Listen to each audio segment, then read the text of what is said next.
World War II was one of the most tragic times in history. While the island of Sodor may not have looked like a target for a possible invasion, there were still growing fears given its proximity to Ireland, allowing for the possibility that the Irish Seas could be used by German forces to evade the Isle of Man and Sodor, then using these positions as bases to launch further attacks on England. In 1941, the fears of Sodor being invaded were proven correct. During the Blitz, bombs were dropped that damaged parts of the railway line and even the harbor in Knapford.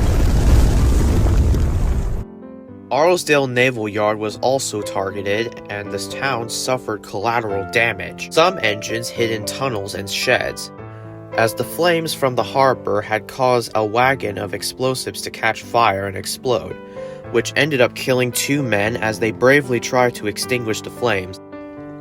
Sadly, one of the engines was destroyed during the air raid while he was moving some vans out of Tidmouth which had explosives in them. And 2 other engines left to help with extra wartime traffic. Sadly, neither of them returned. Because of the damages caused at Tidmouth and Arlesborough, harbor operations were carried out at Brendam Docks, and work began to clear up the mess at the harbor. Due to austerity measures put in place, all the engines had to be repainted black, as it was the cheapest paint to purchase at the time. With the increasing workload, Sir Topham Hatt decided to borrow an engine from the Southern Railway to help out. He arrived in December of 1942. The engine was square-shaped like a diesel, but it had traits of a steam engine, such as a funnel and tender. Edward was the first engine to meet him.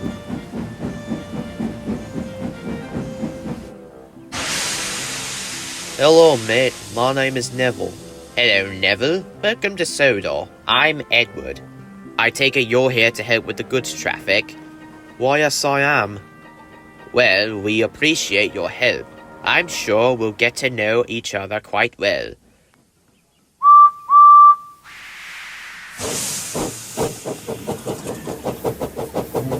As Edward left, Thomas pulled in. He saw Neville waiting on the dockside.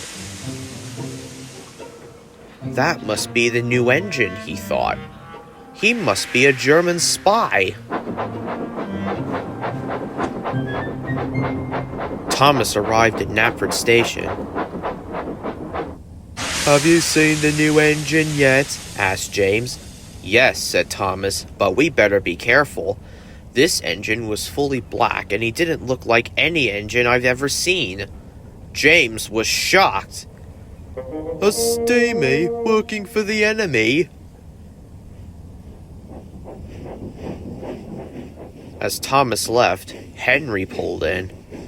Have you heard about the new engine? Snorted James, and he started to tell Henry all about Neville. Then Henry told Percy while he was taking on water, and Percy told Gordon at a red signal. Soon, all the engines thought that Neville was a German spy. Disgraceful, huffed Gordon. Disgusting, puffed James. Despicable, sniffed Henry. What makes him think he can just wander onto our island without anyone noticing? I bet the Germans have told him to scrap all the British engines, said Percy worriedly. We won't let that happen, huffed James. We'll avoid him as much as possible. Just then, Neville puffed up to the sheds. He was hoping to have a good conversation with the other engines, but when he arrived, the engines crossly looked away from him. Neville tried to strike up a conversation, but they didn't want to talk to him. This made Neville feel very left out, and he puffed away to the station. The next day, the station master came to speak to him. Gordon and Henry have taken ill, and there's no one to take the express. The train's too heavy for James or Edward to take, so you'll have to take it. Yes, sir, chuffed Neville. Good. And one of the coaches has a hot axle box, so you'll need to find a spare. I will, sir, and he puffed away. Neville looked all over the yard. Come on, I need a coach, any coach! At last, he found just the ones. Meanwhile, Thomas was resting at Elsbridge when Sir Topham Hatt arrived. "Thomas," he boomed, "I have a very important job for you. The bridge near Kildine was bombed during the Blitz and is awaiting repairs. You must warn all the engines not to cross until that happens." Thomas felt proud. It was a very useful job. Just then he heard a whistle. Someone was coming.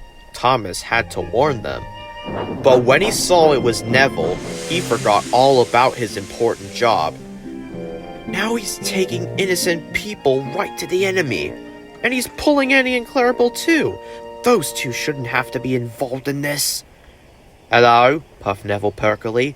"You must be Thomas. I was told you had an important message for me." "Yes," moaned Thomas. "The signals along the main line are broken. If you see any set at danger, just ignore them." "Thank you for the warning," puffed Neville. "Oh, where are my manners? My name's Neville." "I'm not talking to you," Thomas huffed crossly. Neville was puzzled. Was it something I said? He thought. He didn't know why the engines were being so horrid to him. Then the guard blew his whistle, and he puffed sadly away.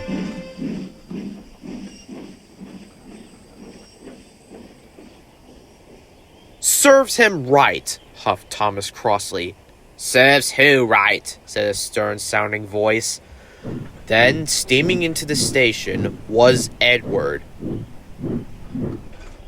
Why did you tell Neville that the signals were broken? That's not at all what Sir Topham Hatt told you. "Because I'm sure Neville is a German spy," huffed Thomas, and he told Edward what he and the other engines thought. Edward sighed. "Well, the engines are wrong and you shouldn't listen to rumors, Thomas. Neville was brought to the island to help out during the war. Need I mention that he was also built at Brighton Works?" Thomas felt terrible after hearing that. He had thought all the wrong things about Neville, and now Neville was heading for the broken bridge. "I must stop him!" he cried. Thomas raced after Neville. "Wait, Thomas," called Edward. "Where are you going?" But Thomas wasn't listening. "What on earth is going on?" called Sir Topham Hatt. "Edward, after him!" Neville was speeding through the countryside as fast as he could. Thomas hurried behind him. "Stop, Neville, stop!" he shouted. But Neville's train was so long he couldn't hear him.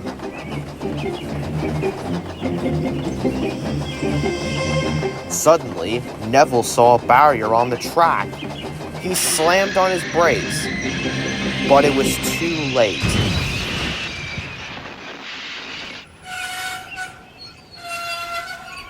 Neville was in terrible trouble.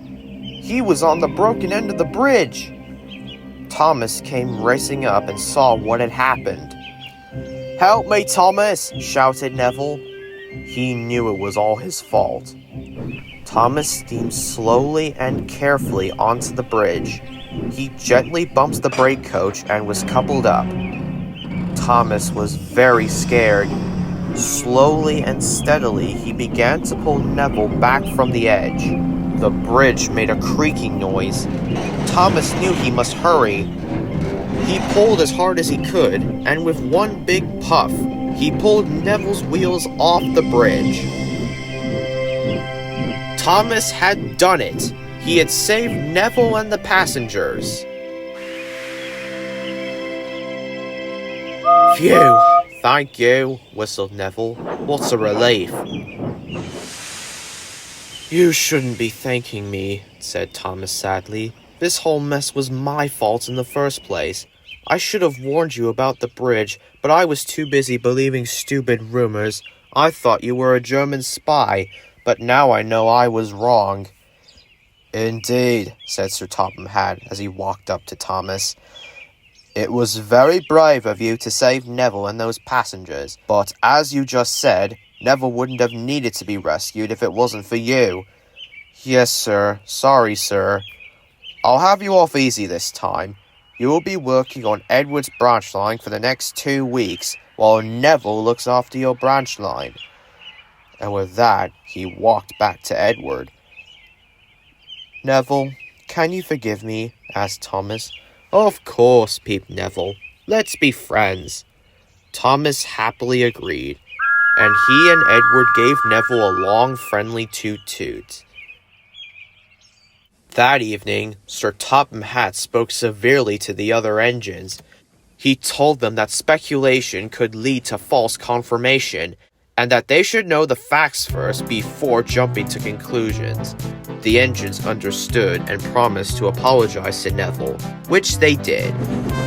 Neville remained on Sodor for the remainder of the war. But all the engines know now that Neville isn't spying on them. He is just being very useful indeed. Neville proved to be a very strong engine, and the other engines were very impressed. Sir Topham Hatt wanted to keep him, but the Southern Railway refused. So when the war ended, Neville stayed on Sodor for a bit to help with repairs, but eventually it was time for him to go. The other engines were sad to see him leave, and Neville was sad to leave too, but they all knew it was for the best. And Neville was happy to have made a good friend in Tom.